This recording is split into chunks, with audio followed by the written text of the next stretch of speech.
of Health, and I call Daniel McCrossan to ask the first question. Thank you, Mr. Speaker, and I thank the Minister for Health for being here today. Question 1, Minister. Thank the member for his question. The Department of Health does not have guidance on hernia mesh procedures. There is, however, a Chief Medical Officer's circular entitled The Use of Hernia Mesh, which was issued to health trusts and general practitioners on the 30th of July 2019. That circular notes that the use of mesh for hernia repair is a long-standing surgical procedure carried out worldwide and which has led to significant reduction in the number of patients suffering hernia recurrence and therefore a reduction in the number of those needing surgery. As such, it remains an option for patients in Northern Ireland and their clinicians to consider in consultation when deciding upon a course of treatment, and I consider that as appropriate. Indeed, the National Institute of Health and Care Excellence views mesh hernia repair as standard clinical practice and has been performed for a number of decades, the safety and efficacy of which is understood. Very regrettably, the July 2019 circular notes that there are reports of patients who have suffered disabling complications from the use of mesh for hernia repair, a number of whom felt that they were not fully informed regarding their condition, treatment options and possible complications that may arise. Harm that was further compounded by the fact that that was described as dismissive, a professional response. And as such, the circular noted the importance of working in partnership with patients in order that good clinical decisions may be made and patients are able to decide on the course of their treatment from a fully informed position. I fully endorse the need for patients to be fully informed about the risks of treatment and non-treatment before any surgery takes place. Daniel McCrossan, supplementary. I thank the Minister for that answer. And can I just say, first of all, Minister, as a member of this House, as a colleague of you in this Assembly, you have my full support as Health Minister. I believe you've been doing a very good job in very challenging circumstances, and from the SDLP side of this House, we offer you our full support. And I have to say I'm no great fan of Van at any time anyway. Minister, I know that you will be aware of the group, the Hernia Mesh Awareness NI is referenced. They've been campaigning for an end to hernia mesh procedures as a result of their own lived experiences. Can I ask what support your department is making available to those people adversely impacted by the procedure in itself? Can I start by thanking the member for his comments? They are appreciated. And in response to his questions, patients who experience problems following this type of surgery are advised to consult with their GP and, if necessary, seek referral to the Health and Social Care Trust where their surgery was performed to get appropriate care and treatment. For counselling and any support aside from surgery, patients may be offered assistance from their GP or the appropriate multidisciplinary team or services within that trust. The Health and Social Care Board, the Public Health Agency, the Patient and Client Council and the Health and Social Care Trust assist patients through the provision of information on treatment options and services available. Patient pathways are designed to ensure that patients have access to the most appropriate treatment for their condition. Patients should be supported through the process with informed discussions with their clinician to ensure their preferences and any inherent risks are explored and understood. I call Orlia Flynn. Minister, I know that this is obviously an issue we've been speaking about for a number of years now in relation to the overall mesh implant scandal, and of course it's not just hernia mesh, it's also vaginal mesh, and many men and women are living in great pain as a result of the mesh implants that have been inserted into their bodies. And while I accept that it's probably a smaller proportion of people who have had the hernia mesh inserted that are living in that long-term pain, can the Minister, and I know I've sent this through in a written question, I'm yet to receive a response, can the Minister confirm when the mesh clinic at the Belfast Royal Victoria Hospital is due to reopen, and if there's any update on the Julia Cumberledge report? I'm not sure. I know that the hernia mesh is sort of separate to that, but that is something that's going to need to looked at as well, where men can sort of avail of that treatment. I thank the member. I don't have a date as of yet when that treatment will start, but it is something that the Belfast Trust is working on. The member has raised the Barnes Cumberledge report. Barnes Cumberledge actually published her findings on the 8th of July, and as the member knows, that report investigated what had happened in respect of specifically 2 medications, hormone pregnancy tests, and one device, and it was the pelvic mesh implants, which was used in surgical repair of pelvic organ prolapse and to manage stress, urinary incontinence, the use of which has been linked to crippling, life-changing complications. Following that publication, I issued a statement apologising to those who were affected, and a departmental working group was also established to consider the 9 recommendations in the report and my department's response to that. That work is moving forward, and I plan to provide a formal response to that report shortly. Call Paula Bradshaw. Thank you, Mr. Speaker. Minister, I've been working with that group as well for many years, and I've always found it incredible how dismissive departmental officials have been of the pain that they live in, the constant pain they live in. I was very disappointed that there's no record kept of how many of them are living in pain. There is no alternative offered to them, and any of them that I've spoken to felt that they were coerced in that because there was no other alternative treatment. What are you doing to see about an alternative treatment for those people who don't want to go through a hernia mesh implant procedure? Thank you. And I thank the member. And I'm disappointed that she says that my department officials have been described as dismissive. I think that was something that was actually noted in the Chief Medical Officer's circular of July 2019, which I mentioned at the beginning.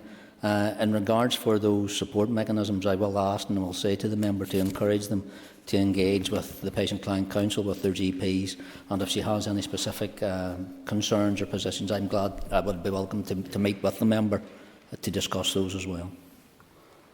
Call Jim Allister. Yes, just on this issue of the quantifying of the number of cases with hernia mesh problems, can you give us some indication of that? I know I've certainly had a small number of constituents raise it with me, and likewise, as Mr Bradshaw says, they all report a dismissive attitude towards their situation. But can you quantify how many people are making complaints about this issue? What I will say to the member, I don't have a summary of the number making complaints, and it's impossible. I don't have the ability to say how many people have been adversely affected by hernia mesh surgery in Northern Ireland. As with other surgery, complications can occur, and in the case of hernia mesh surgery, these complications may include chronic pain or debilitating pain. What we do know, according to the 2018 guidelines complied by the International Hernia Surge Group, is that worldwide more than 20 million patients undergo groin hernia repair annually. And according to the Hernia Surge Group, overall the incidence of clinical significant chronic pain is in the region of 10 to 12%. And debilitating chronic pain affecting normal daily activities or work ranges from 0.5 to 6%. And as there are approximately 2,000 hernia mesh operations in Northern Ireland each year, this constitutes a substantial number of patients who may present with symptoms. And as I will say to the members, I said to other members, if they are presenting with problems, please contact Patient-Client Council or their GP in regards to getting the best travel and the best direction of solution. And if the member has any individual constituents, please write to me with them.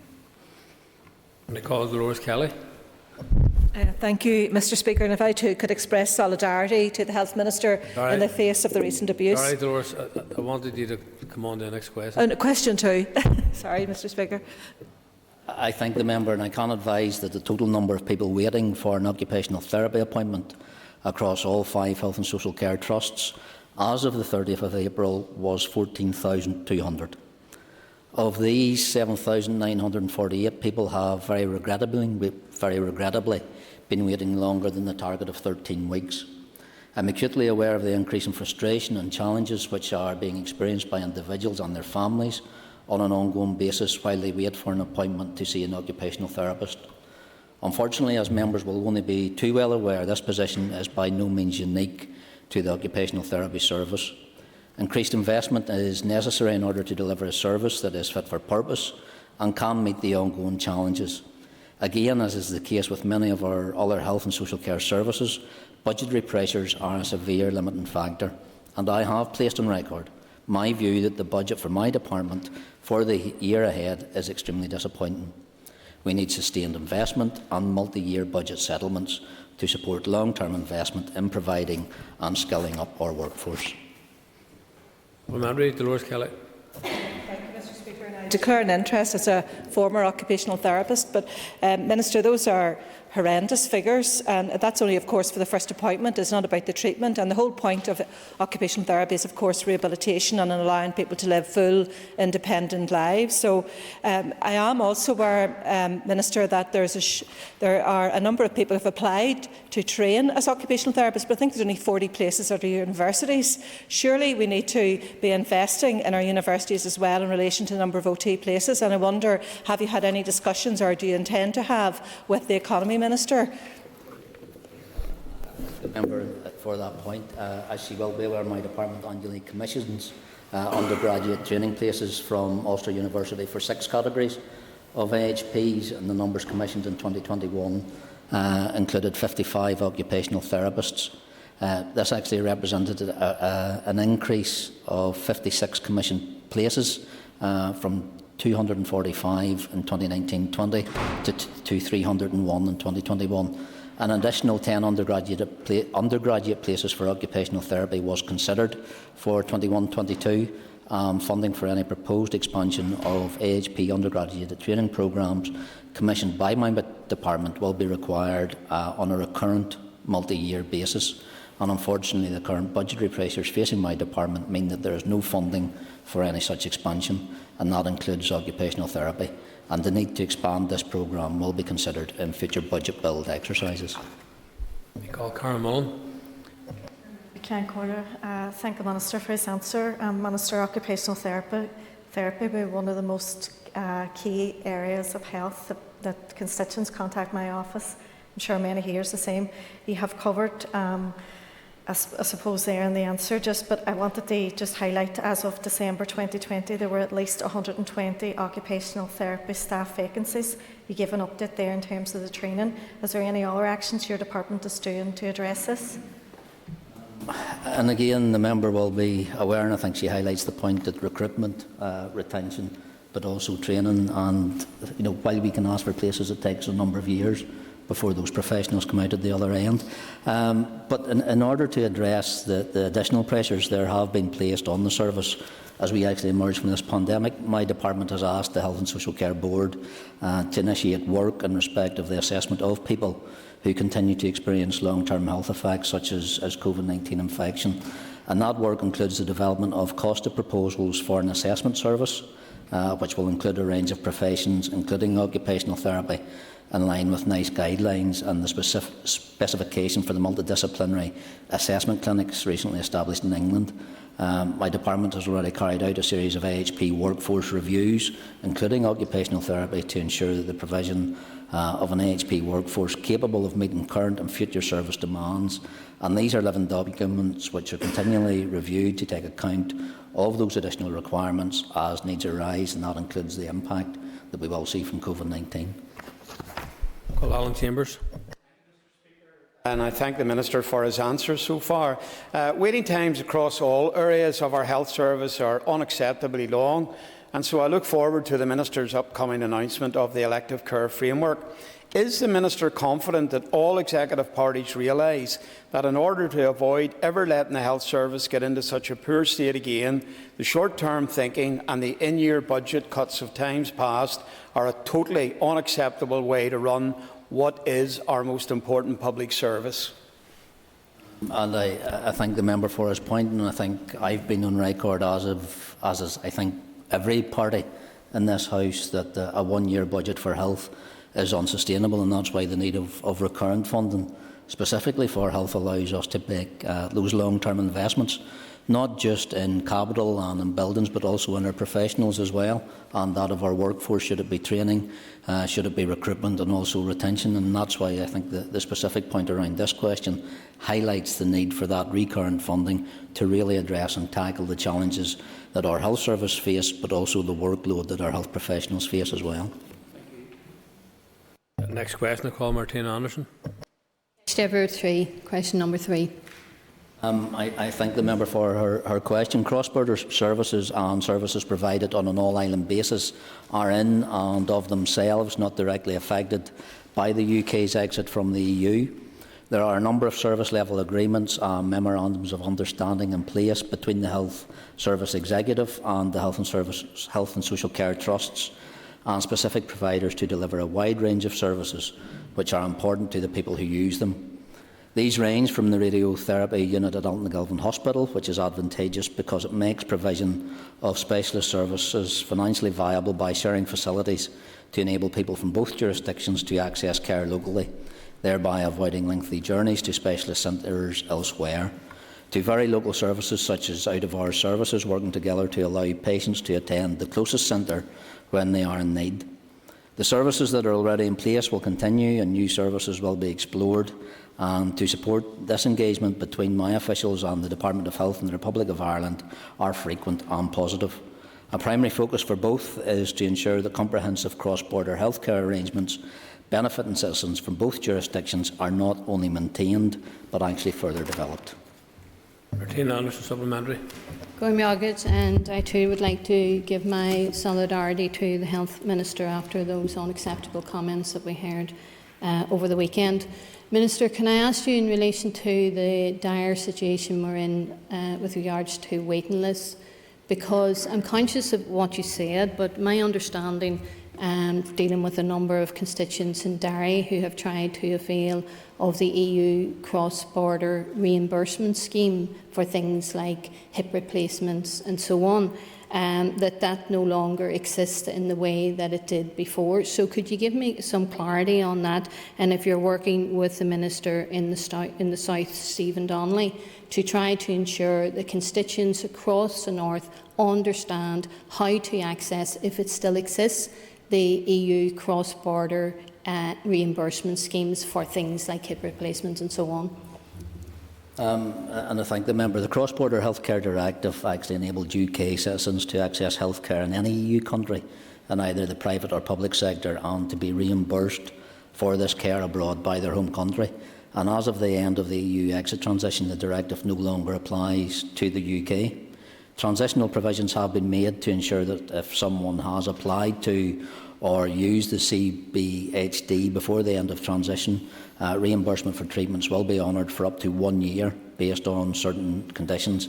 I've also asked my officials to look at the possibility of re-establishing a version of the Cross-Border Healthcare Directive to the Republic of Ireland.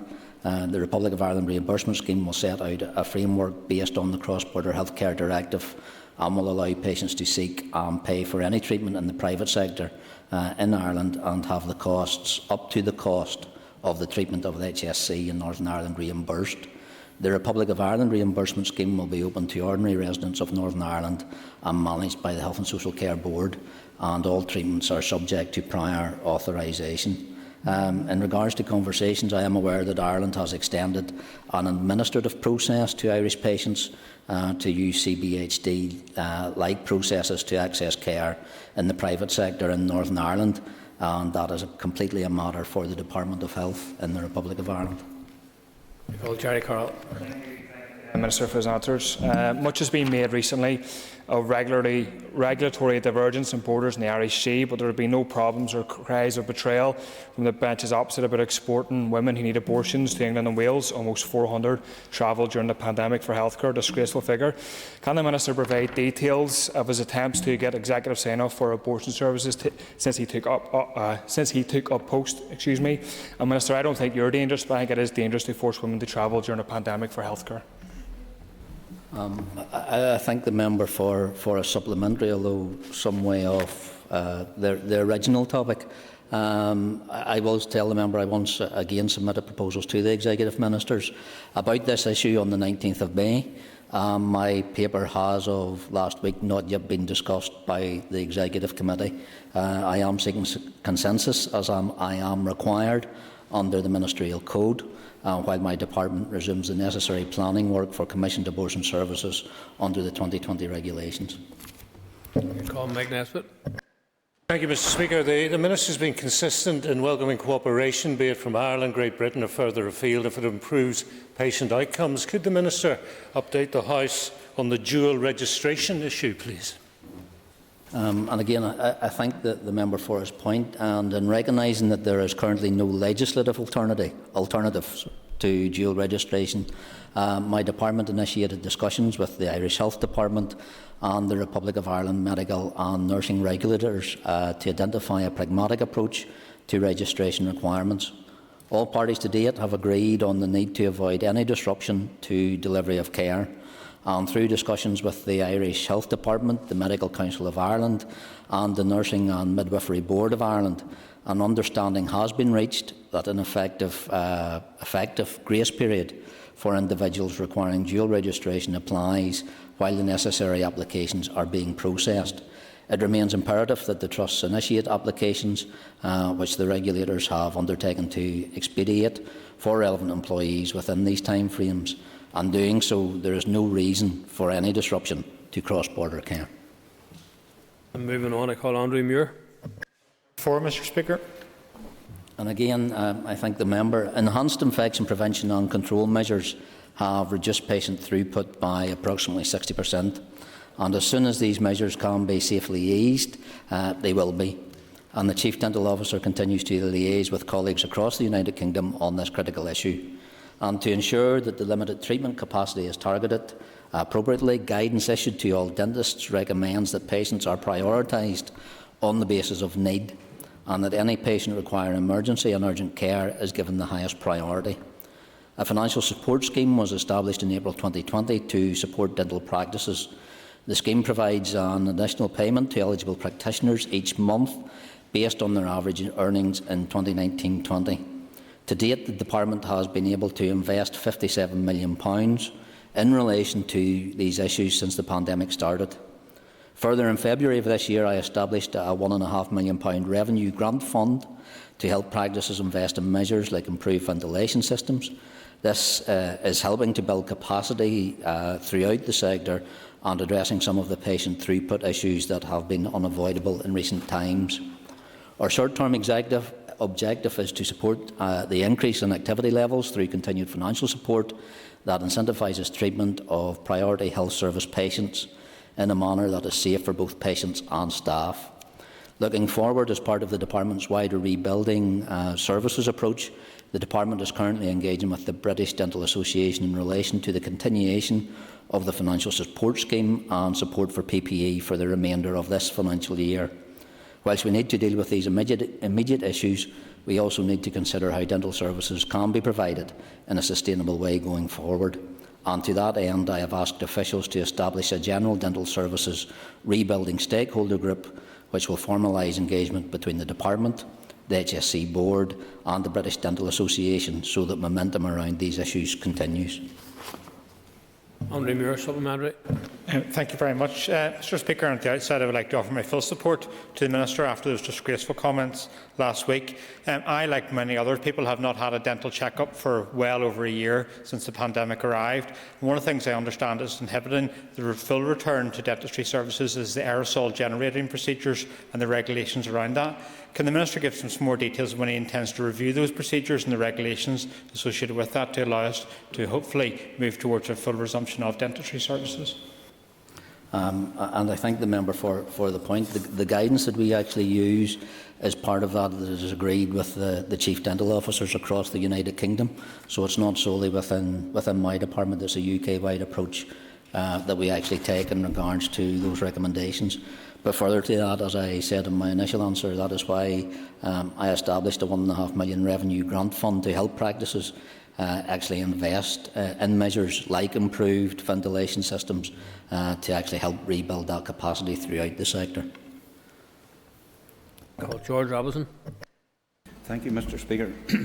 Mr. Speaker, could I ask the Minister, I heard your answer to the previous question, but could the Minister give an undertaking that equally GPs' practices should fully open again, where patients and constituents can fully access GP surgery and services? And I thank the member for his point. I'm aware that the Royal College of GPs and the British Medical Association Committee of GPs have made comment on this recently, and again I support and applaud the work that they have done and carried out through the pandemic of what has been a challenge in just not increase of referrals and attendances, but also as they get back to as many face-to-face appointments as they can. I am aware that there are some GP practices across the country who are not providing as full a service as they may do, and I know that is a frustration that I share, and I know that's a frustration that also members of the Royal College of GPs and the British Medical Association Committee of GPs also share as well, because they are committed fully to reservicing and seeing as many of their patients as they safely can. Call Caroline Killen. And I thank the Minister for his responses thus far in question, Andrew, for the question he's put in. You will be aware that the number of children, and particularly in areas of deprivation, who have had teeth extracted as a result of poor diet and nutrition has always been an issue. So I'd like to ask the Minister, as part of those deliberations around recovery, can he also look towards bringing an up-to-date oral health strategy, particularly for children and young people and disabled, and can he also put on the record my support to both the Minister and indeed his family as well? Gormagat. And again, I thank the member for her comments as well. And I think the member is aware that our current Northern Ireland oral health strategy was published in 2007, but despite its age, the main oral health problems described in the document and acknowledged by the member remains the same, and they remain largely valid today. The Young People's Oral Health Options Group has been delayed until later this year, although some preparatory work has commenced. There's also an Older Adults Health Options Group, and that has been established and is chaired by the Acting Chief Dental Officer. The Oral Health Strategy for Older Adults is expected as well to be published this year. But the intention is for both those groups, the Young People's Oral Health Options Group and the Older Adults Health Options Group, is for both those groups to establish the oral health needs of children and older adults in Northern Ireland and review the evidence base to determine which preventative interventions are likely to be most effective, providing value for money as well. I call Cathal Boylan. Question number 5, please. I thank the member for his question, as he will be aware that my department has undertaken substantial work to complete a draft organ and tissue donation deemed consent bill, and that the timing for its introduction to the Assembly is now at a critical stage. I wrote to ministerial colleagues on the 12th of April and again on the 1st of June to seek formal executive agreement to introduce the draft bill at the earliest opportunity. Individual ministers have responded to me, mostly reflecting the strong support from the Northern Ireland public to my department's recent public consultation.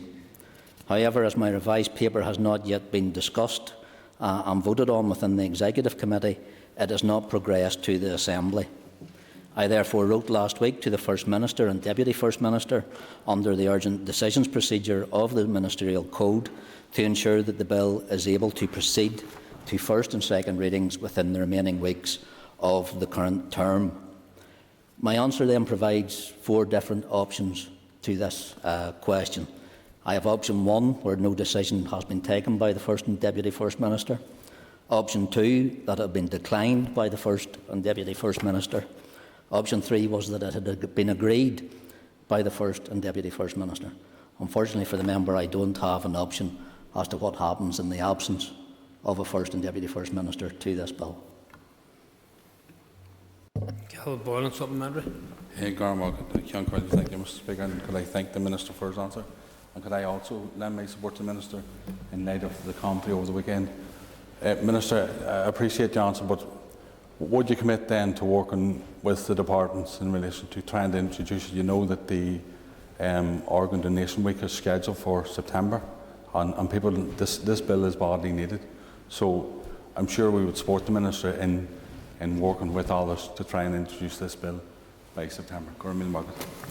And I thank the member, and as I think I've demonstrated in the answer, first of all, I need to get it through the Executive Committee, so I would ask for support of all members and all ministers in this House to enable me to do that as soon as the Executive is able to meet and move forward with that. Call Justin McNulty. Minister, the heart is one of our vital organs. Just over 17 years ago, my former Queen's GA teammate went to bed and didn't wake up. His mother spoke very passionately, his mother Bridget spoke very passionately this morning on Good Morning Ulster around the importance of providing AEDs for sports clubs and for CPR training. Christian Eriksen had a very visible cardiac arrest, very public cardiac arrest the weekend there, and only for the swift actions of his teammates in the emergency services, he probably would have died. How important does the Minister believe it is that CPR training is fulfilled in our schools and that AEDs are made available for clubs, sports clubs and organisations? I thank the member for his comments and, of course, for the disturbing scenes that were viewed over the weekend. In regards for CPR training in schools, it's something that is without my department's responsibility, but I am aware that the member's party colleague has a private member's bill in the statute actually to introduce CPR training within our education sector, one that I would be fully supportive of. And for those scenes that we've also seen where people have taken to actually vandalise some of the resuscitation equipment that is placed publicly, I would say to them, you're a shame and a disgrace, because we've seen now very clearly over the weekend how vital those pieces of equipment are. They're life-saving and should be treated as such. And that ends the period for a list of questions. We now move on to topical questions for 15 minutes. And I call Kelly Armstrong. Just made it. Thank you, Speaker. Minister, could I ask for an update on the timings of the special recognition payment for health and social care staff and when they'll be seeing the money in their pay packet or bank accounts?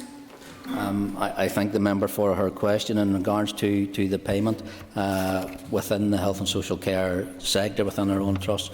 They should receive those payments in their bank account by July. The member will be aware that one of the asks that was made to me was to make them not subject to tax or actually social benefits allowances. So one of the things that we did to do that was, with support from my executive colleagues, we increased the value of the payment. But what we also did as well was allow those members the option to defer the payment over a number of months rather than receiving it as a lump sum payment, which may have had adverse impacts on some social security payments. So that's why it has taken that little bit longer, so we were able to put those two supporting measures actually in place. Supplementary, Kelly Armstrong. And thank you very much, Minister. And just carrying on the theme of payment for health and social care staff, Unison's campaign calls for an immediate £2,000 pay rise. Have you been engaging with the executive colleagues to advance this? And have you been able to talk about this with the UK Treasury around the issue of appropriate levels of pay to ensure the retention of staff? I thank the member. She may not be aware, I actually had a meeting with some Unison representatives on Friday in the Western Trust, and they put this specific point to me. We are, I suppose, mandated to look first of all to the recommendation that comes out of the independent review body, which we're led to be aware will report at the end of this month. And at that point we will take cognizance of their recommendations, but also in regards to what settlement then comes from Barnett consequentials for that same decision being made across the rest of the United Kingdom as well, because we are depending not just on the recommendation but also the additional funding, because the member will know that my budgets are already strained and stressed for that. I call Mervyn Story. Thank you, Mr. Speaker, and can I assure the Minister that I do not concur with the comments that were made at the weekend, and I want him to be assured that they in no way are a reflection of what I think of him as a colleague, and also for the way in which he has very ably chartered a course through what has been for us all a very difficult time. The Minister will be aware of the proposal to close for a temporary period the Robinson Memorial Hospital. That is to facilitate works that are going to be carried out until hopefully completed in October. Can the Minister give an assurance that he will work along with the Northern Trust to ensure that any disruption that comes as a result of the closure is minimised, and that the patient experience that currently is the case with patients in the Robinson is maintained to the highest possible standard? First of all, can I thank the member for his sincere comments of support, as I welcome that as a constituency colleague as well.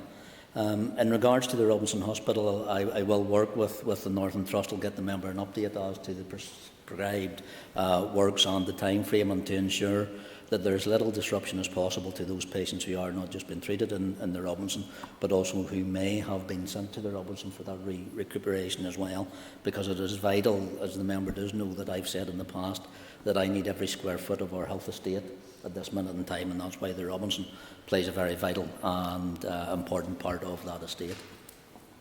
Supplementary, Mervyn Story.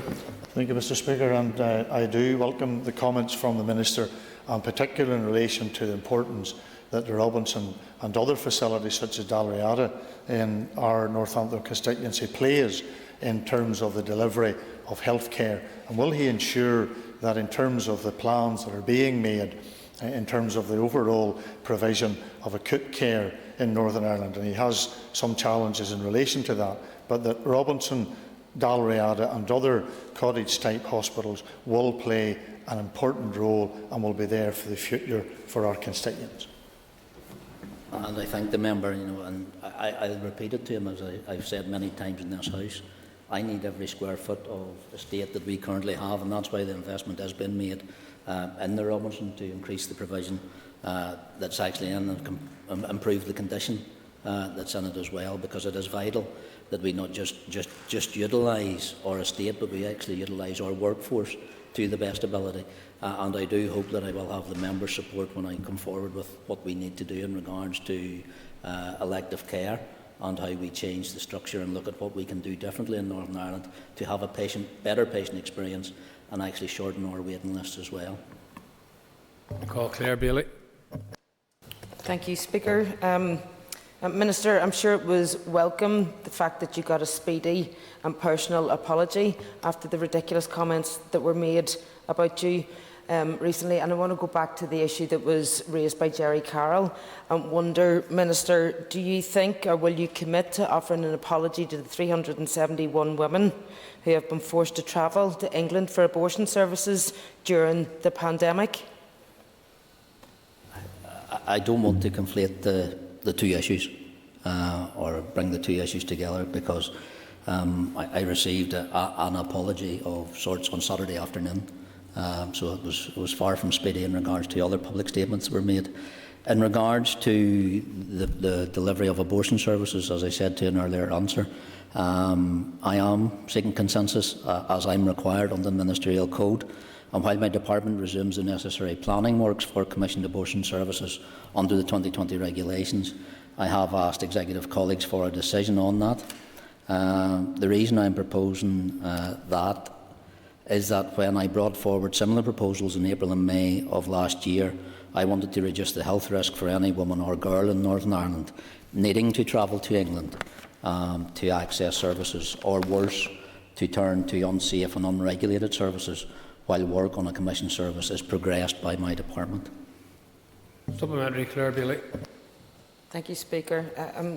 Minister, this morning I received a written response to a question that I had asked you about the regulation of Stanton Healthcare in Belfast, and the response was basically that they're not regulated. Now, on their website, they say that the services that they offer includes counselling, pregnancy testing, STI testing, post-abortion care, ultrasound referrals, and many other things. If this is not being regulated and we don't know what's being offered, do you think that that is dangerous, and why is that not being regulated? And again, I thank the member for her answer, and if I do recall the written answer that she did receive this morning and she is referring to, that was the RQIA's assessment of this Stanton Healthcare that she actually refers to. So I have to take my guidance from the RQIA, who are our regulatory and quality inspectorate. If they say that that's not an establishment that is within their scope to inspect, I have to take them at their word. I'll ask them again in back of the member's question today to reassess that assessment, but that was the initial response that I was provided for the member's initial written question. Trevor Lunn is not in his place, and question 5 has been withdrawn. I call Pat Cadney. Thank you, Minister, for your answers so far. Minister, in light of where we are and the threat to these institutions of collapse Has your department made an assessment of where we are or where we're going without you in place in order to follow through on your plans? I thank the member for the point that he has raised, because it is one of concern. We did see what happened when this place collapsed the last time round. We saw our waiting list spiral due to a minister not being in place to take the decisions that we needed to, but also in regards for a finance minister not being in place to make any changes to the budget provision to the Department of Health, which was necessary at that point in time. So while I can set direction, while I can make statements, without a functioning executive, our health service is under extreme pressure and will be under threat until we get an executive up and running and functioning again. Supplementary, Pat Cadney. Thank you, Minister. And I realise how difficult it is in order to make those big decisions without yourself in place. Minister, I'm looking at Lagan Valley Hospital and the great work which has been done there, and your commitment that no building will be closed. And I know the money that has been spent there for day procedure. I'm going back to the question which I raised with you before. Parking is an issue, Minister, and if there's anything that your department can do in order to alleviate the parking around the Lagan Valley Hospital, it would be much appreciated. And again, I know that the member has raised that in the past, and I said I would get back to him in writing. I've asked the Trust to actually engage with the member on that issue in regards to parking, because I know it is a strain in the streets. As we want to develop our services and increase the service that the Lagan Valley Hospital can actually provide as a day procedure unit, it is getting great reviews. It is doing larger numbers than we hoped, but it can do more. But we need to make sure that all those ancillary challenges are also addressed as well. Sinead Bradley. Mr Speaker, and thank the Minister for his answer so far. Minister, today marks the beginning of Loneliness Awareness Week, and I would ask you, Minister, I'm sure you're aware that poor health can trigger loneliness, but also loneliness can trigger poor health. And I would therefore ask the Minister if he would consider what role his department has in capturing data in terms of how many people are experiencing loneliness in this place. And again, I think the department is aware of the challenges that were, I suppose, expounded during the pandemic, when loneliness became an endemic problem across Northern Ireland, when we were receiving reports from community pharmacists who went out to deliver a medication and were there for half an hour because that was the only personal interaction that they'd seen. So we were able to, the community pharmacy was able to provide that additional service that was welcomed as well. And now we're looking at through our mental health supports that were given to community pharmacy. But what the member acknowledges in regards to loneliness, it is a challenge, because even looking back to some of the recent NISRA statistical reports, we often take loneliness as being something that is assigned or specific to people living in remote areas up long country lanes. But what it was actually shown was the description of just even in concentrated urban towns, villages, that people living in the middle of communities are lonely as well. And it's one of the things I think we need to see, that greater outreach among communities. We need to support that engagement with your neighbours, with those who are around you as well. And it's something that my department is keen to be involved in, but it is a cross-departmental piece of work that we need to do in regards to how we interact with communities, as well as justice, as well as education, to make sure there is a holistic executive approach, and that's why it's important that we have a functioning executive. Supplementary, Sinead Bradley. Thank you, Mr Speaker, and I take the Minister's point. The Minister will also be aware that there has been an all-party group set up on loneliness and preventing loneliness, and there has been, I have to say, widespread support across all parties in this chamber for that APG. Would the Minister go on record today to concur that this place needs a strategy, a loneliness strategy that will bring us in line with all other regions?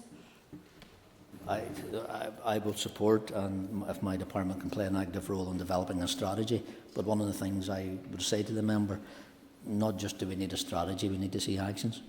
Because one of the things that I am all too aware of the number of strategies that this place has I concur with her. We need another strategy, but we also need to see it being delivered as well, because of the specific challenge that the member is raising as well, and how those early interactions in regards to especially the challenges of mental health, if we can prevent that diagnosis, that problem being exacerbated by engagement, by talking to people, you know, even some of our good morning phone call lines, things like that. You know, there's a plethora of support services out there that this place needs to be funding, and if that needs to be pulled together in a strategy, then so be it. But I'd rather see some action rather than another strategy in its own.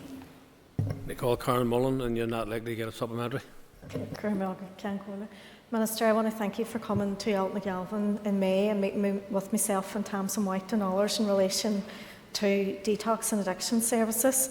Minister, will you commit to carrying out a full review on the addiction services in Derry in the North West, and a particular focus around females with addictions? And again, you know, and I thank the member for setting up that meeting with Tamsin. She has been in contact with me again, as I'm sure the member will be aware. She's a fantastic advocate.